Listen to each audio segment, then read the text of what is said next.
So, I think it's time to get started. So, what this video is basically going to run through is the initial setup to get the Quest 3 headset working with the Unity 3, sorry, not Unity 3, Unity 3D game engine. There's a few things we need to do to get all this working, from having developer accounts, switching, as far as I've read, development mode on the Quest, through to configuring the Unity editor and build settings to sort of target the headset. So you could either do a standalone build that goes straight to the headset, or ultimately you could sort of in real time press the play button and sort of see what's happening within the editor. So without further ado, I've got 3 links here. All 3 of these will be included within the video description, so yeah, have a look and you'll be able to jump over to them. The first one we're going to have a look at is the MetaQuest link. So there's 2 ways of connecting to your computer hardware. If you've got a Mac, you're going to have to use a link cable, and if you've got a sort of Windows machine, you'll be able to do both link and a thing called Air. I want to say it's AirLink or AirShare, one of the 2. Well, I'm sure we'll see the name of whatever they've called it when we get to it. But if you don't have a link cable, it's highly recommended to sort of just get one, to be honest with you. It's the headset's sort of battery doesn't last very well. When I say it doesn't last very long, it's a decent amount of time, but when you're developing things that go on for hours, realistically you're going to want this to charge as you sort of interface with the device.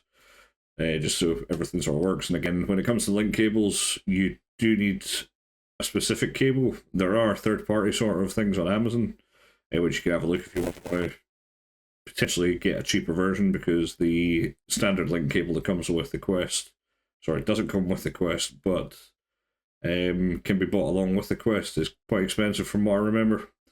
The only thing you need to be aware of is make sure that it's the correct speed, USB 3. Without that, this won't work with the headset, so just make sure you got a fast enough one. If you just type into Amazon, or again, if you go in its own cable, just make sure you've got a link cable that is, appropriate. So the first link, if we scroll down, we'll see that we have to install some software on the PC. So if we download the app, give that an open. Hopefully this is all as seamless as I want it to be. All of the software is getting installed first time as we kind of run through this. The only reason I know what I'm talking about is because I've had a look into, what's needed sort of beforehand. So there might be a few quirks here. We'll just have to cut, and I'll explain what I find if that happens. Anyway, so we've got the welcome to link. If we just get started, run through this. Doesn't really matter where it's stored, just give that a good go. Didn't realize that was quite as large as that. So in the meantime, I will cut, and once this is done, I will jump back on the video. Okay, so now that's installed, if we click next, hopefully something should open. There we go. And this is just going to take your standard Facebook or Meta. Well, make sure whatever account you log in on this is the developer account that you've. Doesn't necessarily to be a developer account right now, but it's definitely the account that you use in your headset. So in this case, this is my sort of Meta account, so I'm just going to say continue as Chris. It's going to take a few seconds.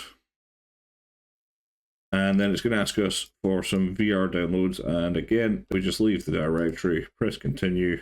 At this point, it's going to ask you to select which headset, so there's quite a few different ones you can select from at this point.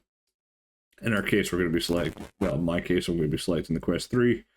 This whole series really is aimed at the Quest 3, so ideally try me using the Quest 3, because there might be some quirks between devices, I'm not entirely sure.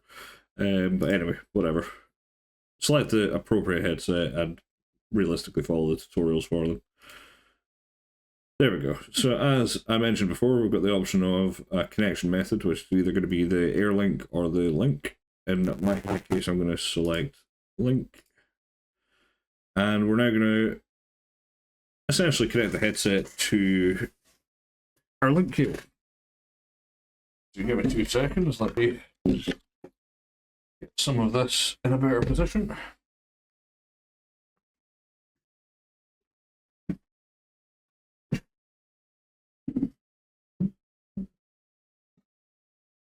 So, out of the back of my desktop PC, I have a very long 5 meter link cable that I got off of Amazon.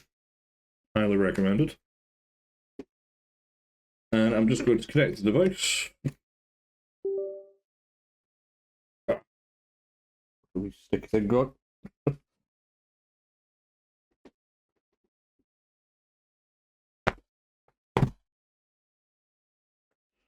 It has recognized that I have a device.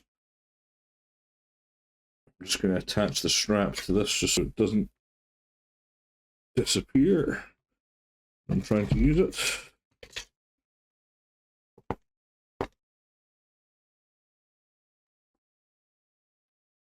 Ah, come on. What's going on here?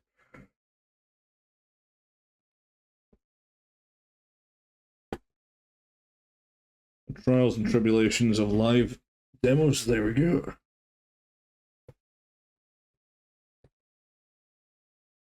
And if you want to know the link cable that I've actually bought, it is a company called SYNTECH. Syntech or Syntech. Not entirely sure how they pronounce it, but you'll be able to find that on Amazon, I believe. So you can see here, it's detected the headset, so we're just going to click continue. Check your cable connection, meets compatibility, test connection. As I said, this is not going to necessarily matter for this application, so if it gives you sort of a warning, realistically that's not going to be enough. We really need an OK, in other words, this here saying that, yep, we're good to go. Because Unity is going to require quite a lot of this bandwidth to sort of deal with the real-time side of this. Anyway, we're all good, so setup's complete. Let's close this. And we are now here. 1 second. What is this? MetaQuest link is not set up. That's the default OpenXR runtime. This might prevent sometimes. So yeah, if you see this message, we are going to be using OpenXR within Unity, so set this as default. Okay, I was not expecting that to load. What does it ask me to do? OpenXR runtime. Current OpenXR runtime, SteamVR. Right, it's because realistically I've got SteamVR currently set on mine, so I'm just going to say it is now Meta's OpenXR, which it is. Cool. Just have a look through these settings over here. Make sure bandwidth limit is set to nothing, no limit. Is there anything else we want to swap? Nope, doesn't look like it. So if we head over to the devices, we're going to see that we've got one quest here. So if we click on this, quick look about.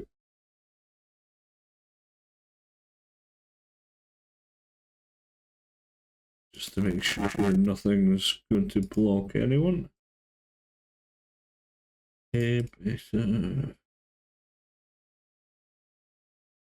Probably want to enable this under beta developer runtime features. We just enable that. What might we want? Pass through over MetaQuest link. Let pass through. Yep.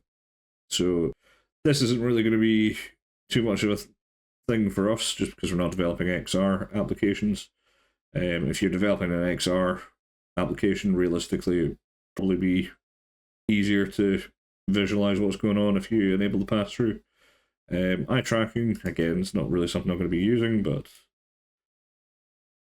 again, if the feature comes up that we want to develop for, we could do that. And natural facial expressions, not really needed. Spatial data. Turn that on as well, has to say. Not something I'll probably use, but we'll go from there. Cool. So we've got this set up. What we're going to need to do now is close this for now. Just close all of this, actually.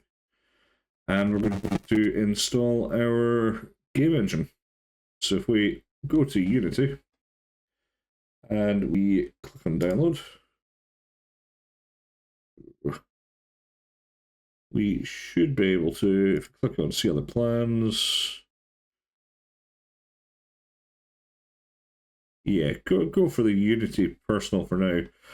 There is different sort of pricing plans for Unity, so when you get into sort of different levels of income from anything you produce through the engine, you have to sort of start paying for the more premium packages. I believe they're quite high tiers now because the whole fallout that happened not too long ago with Unity and the developer community. I believe you have to be making over 200,000 US dollars. I don't know where it is, but I'm fairly certain it's 200,000 US before you start having to use Unity Pro. And then when you make more than 1 million, I think it's 1 million, you have to start using Unity Enterprise, or maybe 10 million, I'm not entirely sure. Again, none of this is a problem for us right now. You could either use the Unity Student if you want to, or again, Unity Personal. Let's download that and get started. So, download the helper.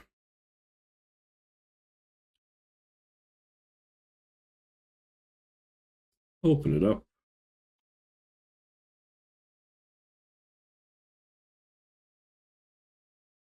And yep, let's do to accept a whole bunch of stuff probably. Let's just leave the install location. Or quest link there.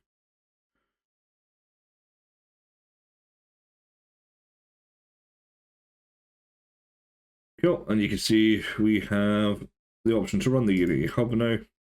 We just say yes to that. And this is where we're going to need an account. So Unity Hub is essentially sort of the project management side of things. You'll see what I mean once we log in. So let me just log into my account.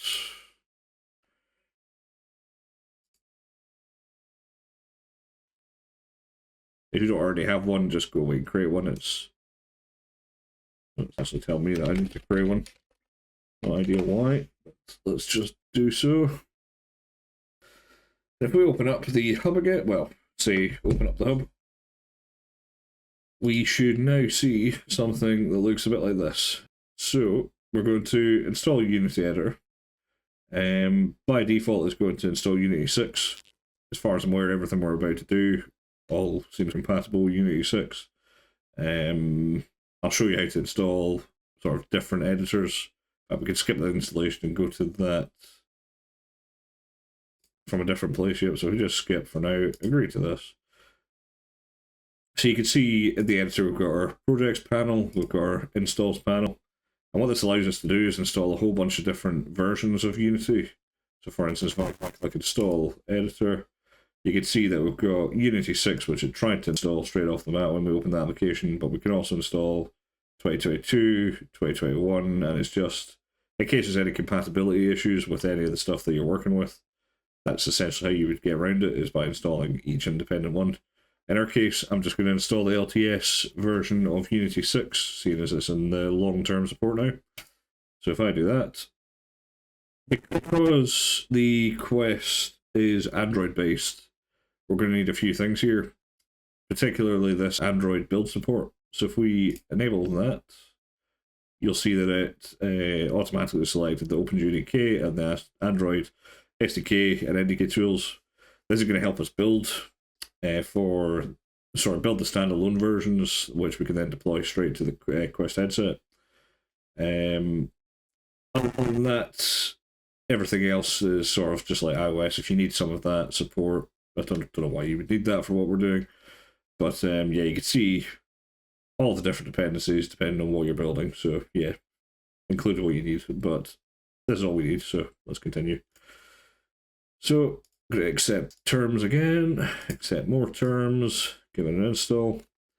And you'll see here, just down the bottom, it's installing 0 of 13 components. I think that said that was around 7 gigabytes.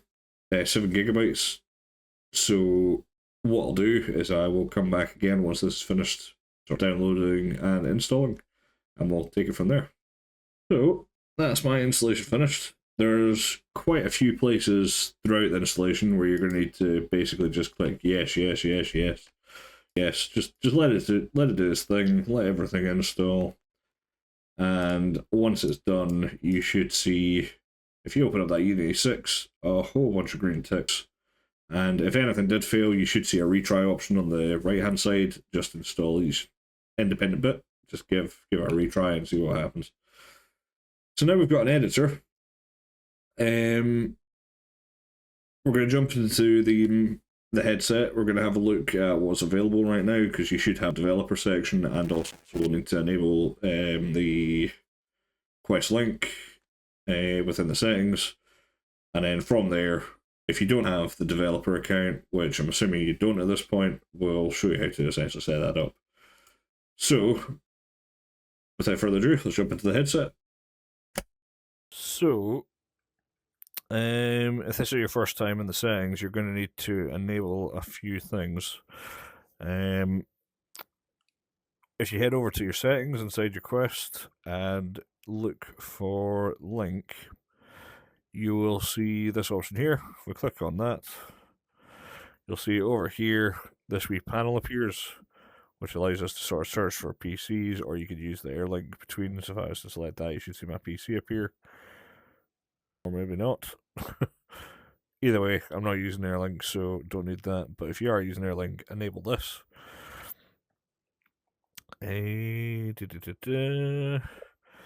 Other than that, the only other option you'll need to make sure that is enabled is if you scroll down to advanced, and you will see, if you scroll down, there will be a whole bunch of developer options.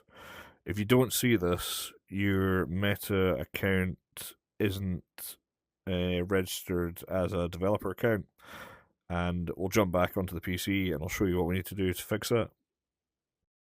Okay, now we have the headset set up.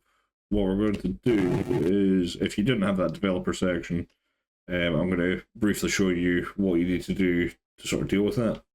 So again, I'm going to include another link in the description, but we need to essentially head over to the developers.meta.com, and it's going to ask you to log in. And again, this has to be the same account that you've got your headset and also your subsequent Meta account.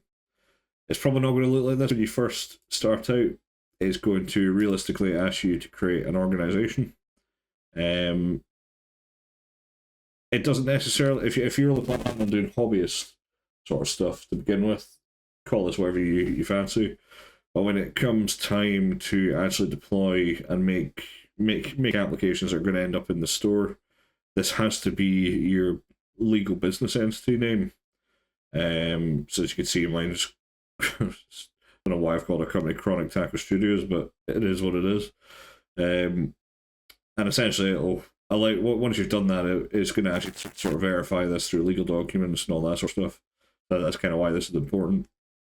So again, it doesn't necessarily need to be something serious right now. You could just create another organization later. But for now, if you do that, you should essentially be a Meta developer at this point.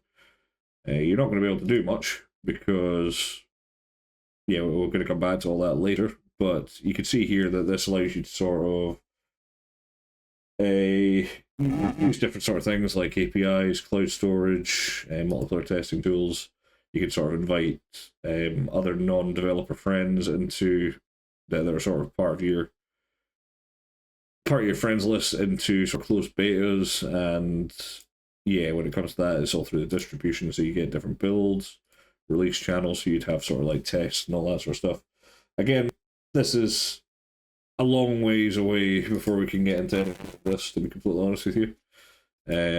So for now, if you jump back into the headset and where I was showing you the part of the settings that you have the developer options, if you log out of your account and then re-log back in on the Quest, you should now see developer options. So from that, we can get into the editor. Let's launch a project and yeah, let's get the headset working within the editor. You can see we've got the Unity Hub.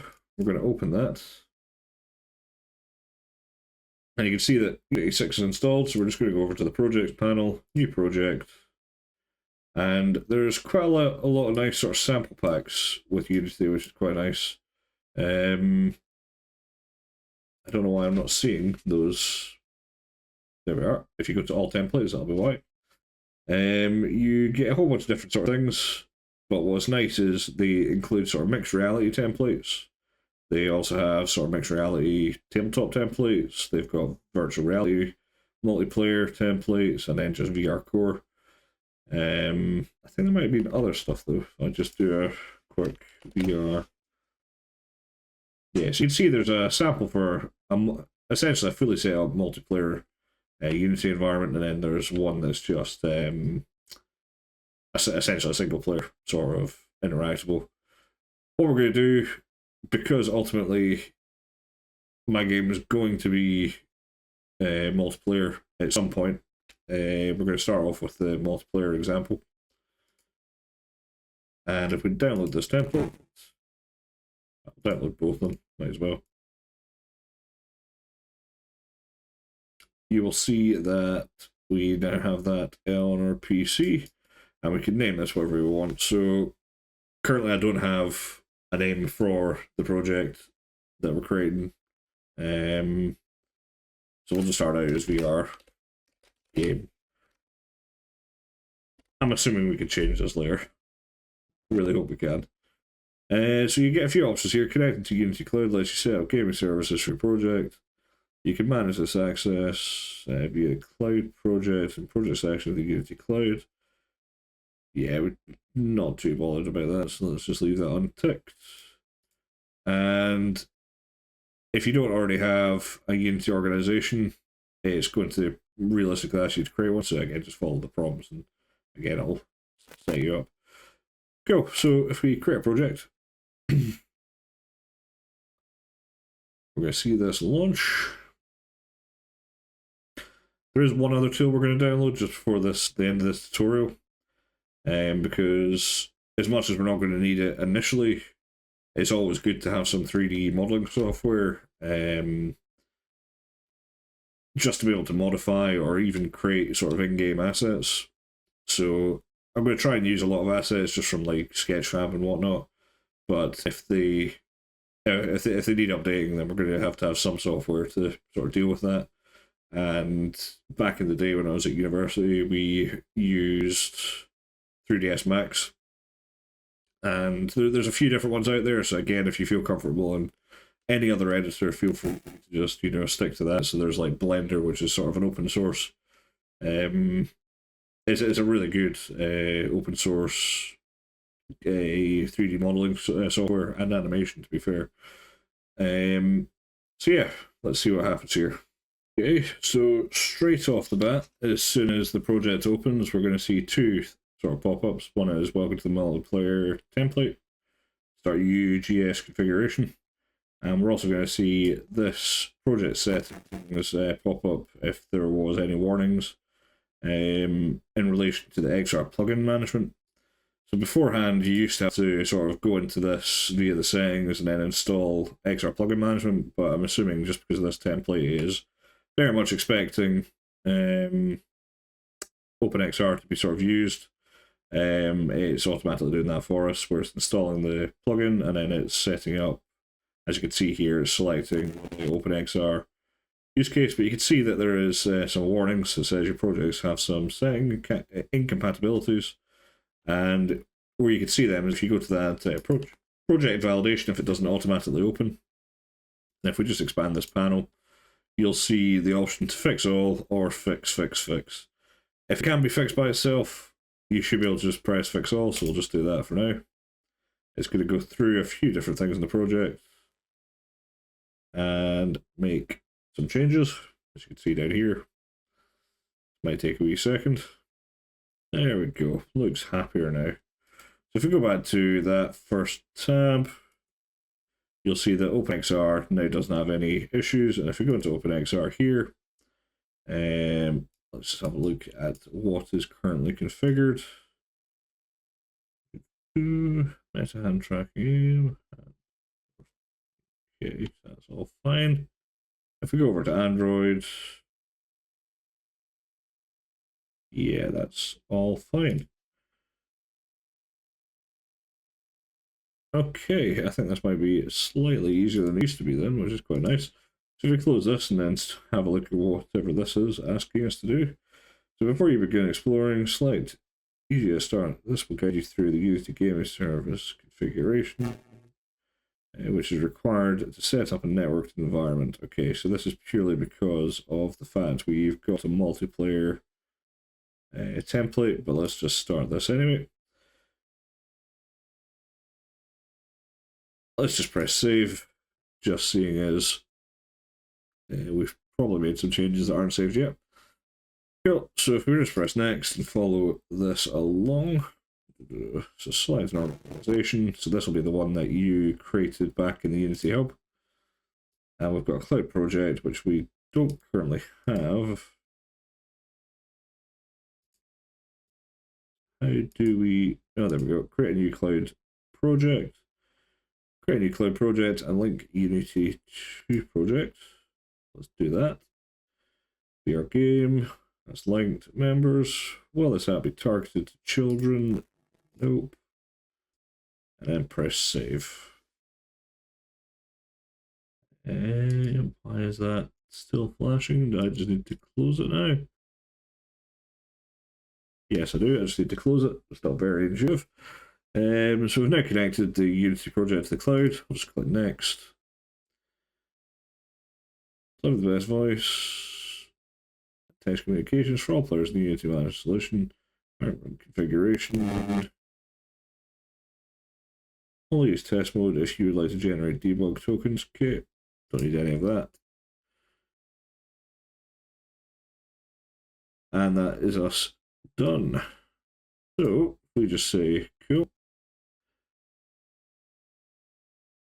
It looks like there's actually quite a nice sort of flow now, where obviously that was setting up everything, and there seems to be sort of a template tutorial. So you can see the basic scene, player setups. It's probably worth having a read through some of these, then especially the mini games and how they all interact and work. But in our case, I am just going to close off these tabs.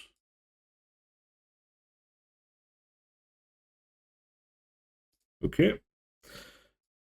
And what you're going to see here is the asset manager down the bottom, so you'll be able to sort of see all your files, project folders. You're going to have your scene at the top right. You're going to have your sort of game objects and sort of what's in the world. So for instance, if I click on one of these game objects in here, you'll see that it's able to find that specific thing, which is the floor. And if you've never used a game engine before, the standard controls for Unity anyway, so you get a pan and shift if you hold your middle mouse button in, which does that with the camera. If you want to rotate, if you hold Alt, oh no, it's not Alt. Oh yeah, sorry, it is. So if you hold Alt and then left click, you will get the sort of camera rotation. Alt right click will zoom. And I believe Control. Yeah, the middle mouse button is basically your. So you get that. Anyway, it's probably worthwhile if you haven't used Unity to just brush up your skills just on how it works, just by having a look at another tutorial. We will do a whole bunch of stuff. You'll probably be able to sort of grasp most of the concepts just by watching this tutorial series, but as I say, it's always worthwhile just having a wee look. So the last thing we're going to do is come up to the build profiles.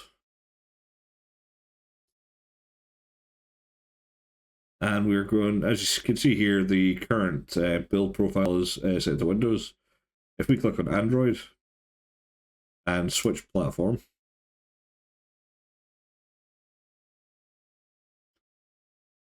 I didn't realize I had to do so much here. There we go. We're now swapped to the Android. Oh, okay, we're still doing stuff. There we go.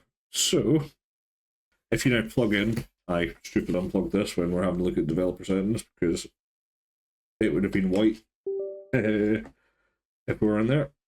So connect that up. We will pause this briefly while I work out why my device is not showing up there. That will be why.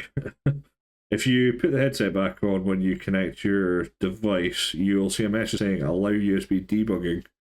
Your device is not secure in developer mode, and basically you need to allow this. So if we just say allow, or always allow from this computer, it will open the Quest link, which should just be essentially just this massive white, it's massive white sort of environment, and inside that you should be able to see your desktop. So if you just click on the third icon from the right hand side of the menu, you'll see monitor 1, 2, and 3. In my case, whatever yours is in the other case. And through this, you'll just be able to sort of interact with the PC here. So hopefully, we will now see if we refresh this list. There we go. As you can see, we've now got the Oculus Quest 3. If we select that, fantastic. Just make sure that everything else is fine. Use player settings, cool. And that's us. So if we close this off, fingers crossed, if I hit this play button, we are going to launch inside of the Quest.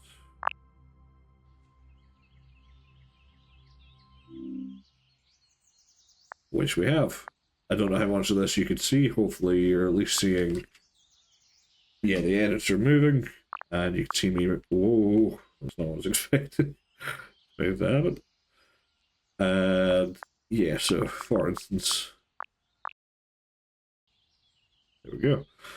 So as you can see, we're now obviously in the VR headset. We're now able to interact with the world. We're able to interact in real time with whatever we've built in the game engine. Obviously, this is just a VR template, so this is just the stuff that's sort of built into Unity.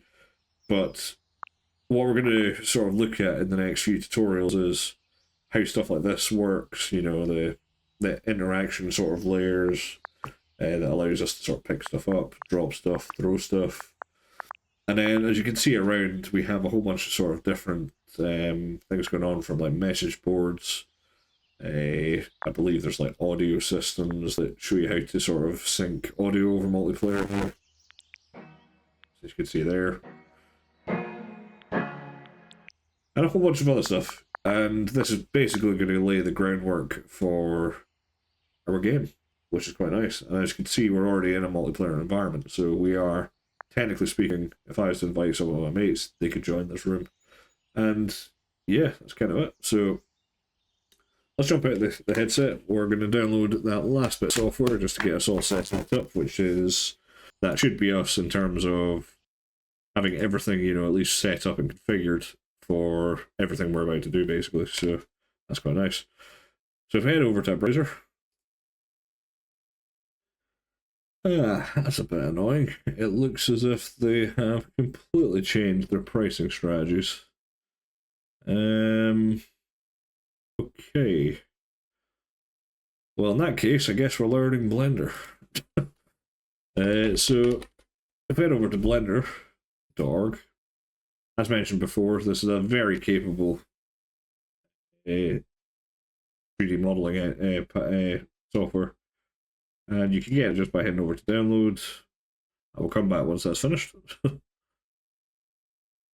So, now that that has downloaded, if we open up the file, close the browser.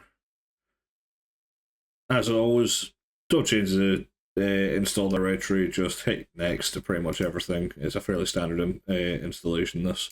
So we'll just say accept, cool, install. And we'll say yes. As I said, because this is open source, this is a completely free modeling package, which is pretty good as well, considering that 3ds Max seems to cost you £5,400 a year now, which is pretty rough. It's really good software, but yeah, I'm not paying that. Yeah, it's to just, I'd rather learn how to use this than pay $6 grand a year. Yeah, let's just untick that because we don't need to do any of that, and we have another icon to store at the top. So at the end of this, just to run through what we've done, we have installed the MetaQuest Link software, which again links in the description. We have downloaded Unity and installed it using the personal license. As you can see here, we've got Unity Hub. Again, link will be in the description. You have went over to the Meta developers website and you've registered your user that is logged in on your headset as a developer, and you've created an organization. Again, link in the description. We're going to keep this link though, we're just going to get rid of these once we're done. You're going to have the MetaLink Quest app installed. Don't know why I'm bothering opening it. You should have that installed. We're going to have Unity Hub, again the game engine. You should be able to essentially run the quest through the Quest link now within the engine. And lastly, we have some 3D software, 3D modeling software, which again we're going to use later. And something that you might not have noticed in the background, but when you were installing Unity, it has actually installed Visual Studio 2022, I believe, or at least the packages that allow you to have access to an IDE when it comes to the code side of things. Again, don't worry about that for now. If it hasn't installed that properly, when the time comes to actually program anything we're doing, or anything I'm doing, I'm going to get you to install Visual Studio Code as well, as it's just a nice it's a nice IDE in general, just when it comes to developing. So that's all the software we're going to need. So until the next video, I'm going to have to start having a look at what I plan on doing first. Realistically, because the game is sort of like an opening world sort of map, so we're going to create some sort of like terrain, kind of go from there first, and then once we've got some terrain, we populate it with some stuff. Again, we'll see where this tutorial series goes.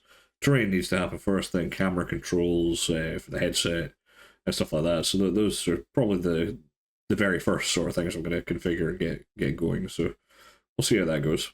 But until next time, again, hit that subscribe button so you don't miss any of these sort of steps in the series. And yeah, have a good day, and I'll see you next Sunday.